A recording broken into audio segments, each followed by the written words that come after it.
If your Maytag top-load washer is making grinding noises, won't spin properly, or is leaking oil underneath, a failed gear case could be the cause. I'm Ed with AppliancePartsPros.com, and today I'll show you how to diagnose and replace the gear case along with common issues of failure. Let's get started.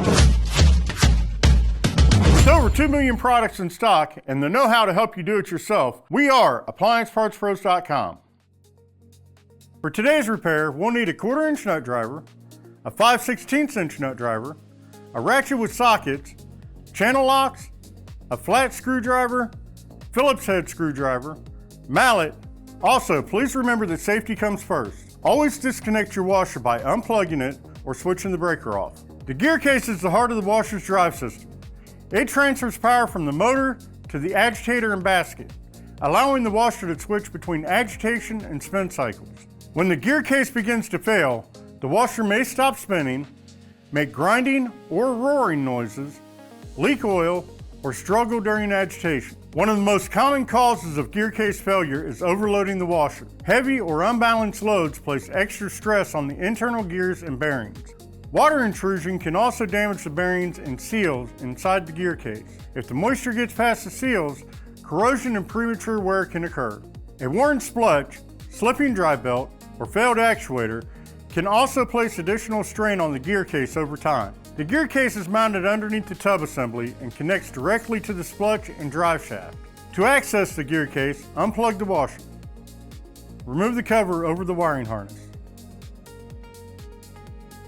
Next, remove the 2 screws holding the main top to the cabinet. Lift the main top by sliding it forward, then lift and slide it back a little and lift the rest of the way off. Once lifted, make sure the slots on the main top slide over the tabs, sticking up, and rest the main top on the wall. Next, we'll move on to the inside of the washer tub. Then remove the center bolt securing the wash plate or the agitator.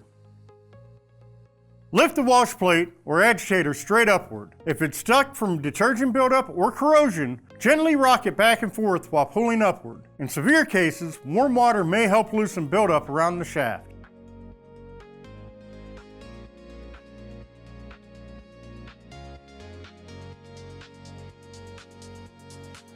Next, we'll remove the screws holding the agitator hub in place and remove the hub.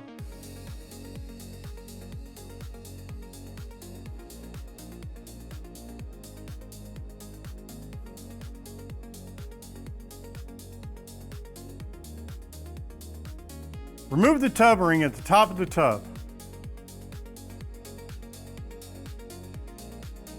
Lift the tub out of the washer.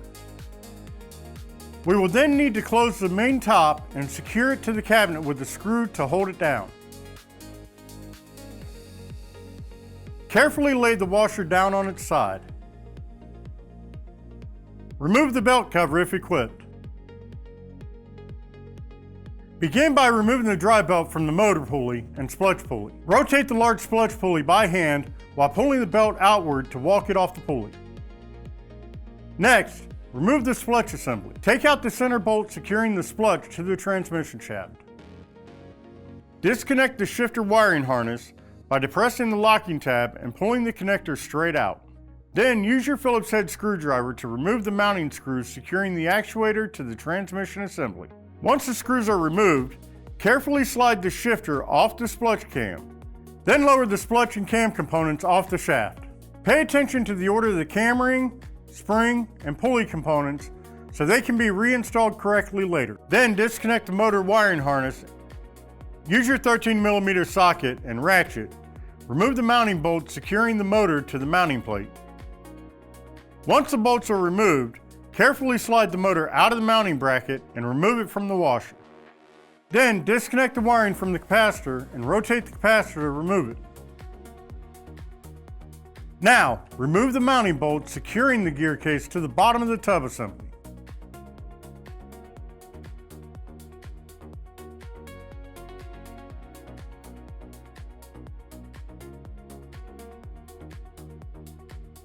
Now we can pull the gear case straight out of the machine. You may need to rotate it slightly to clear surrounding components. Here's the old gear case, and here's the new one. If you've already got one, great. If not, you can pick one up at AppliancePartsPros.com. Now we're ready to install the new gear case. Slide the new gear case up into position from underneath the washer. You may need to rotate it slightly to align the shaft and mounting holes properly.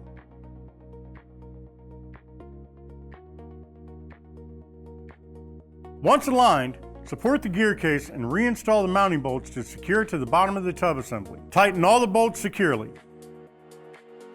Next, reinstall the capacitor by sliding it back into its mounting bracket and reconnect the wiring terminals. Position the motor onto the gear case and reinstall the two 13mm mounting bolts. Tighten the bolts securely. Then, reconnect the motor wiring harness. Next, reinstall the splutch assembly onto the transmission shaft. Make sure the camering, spring, and pulley components are all installed in the correct order.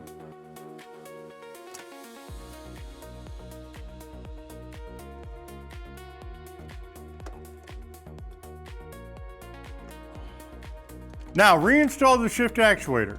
Position it onto the gear case. Then secure it with the two Phillips head screws. Reconnect the wire harness. Reinstall the center bolt and tighten it securely.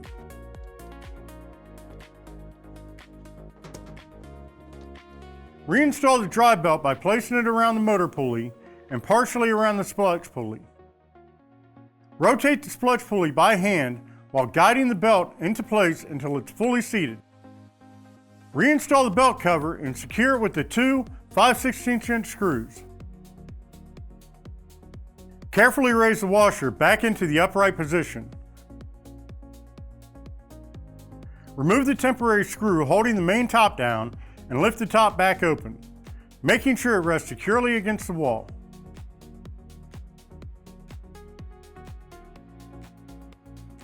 Now, reinstall the tub into the washer cabinet.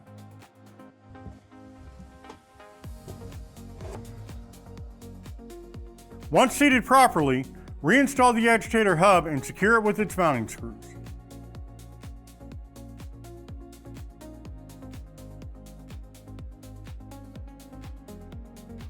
Slide the washer plate or agitator back onto the transmission shaft and reinstall the center bolt.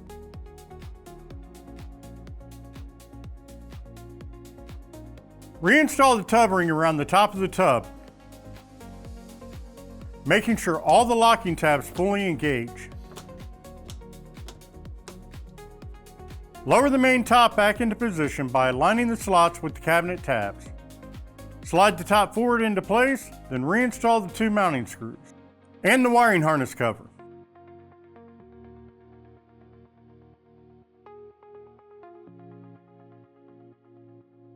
Restore power to the washer and run the calibration cycle through the service diagnostic mode.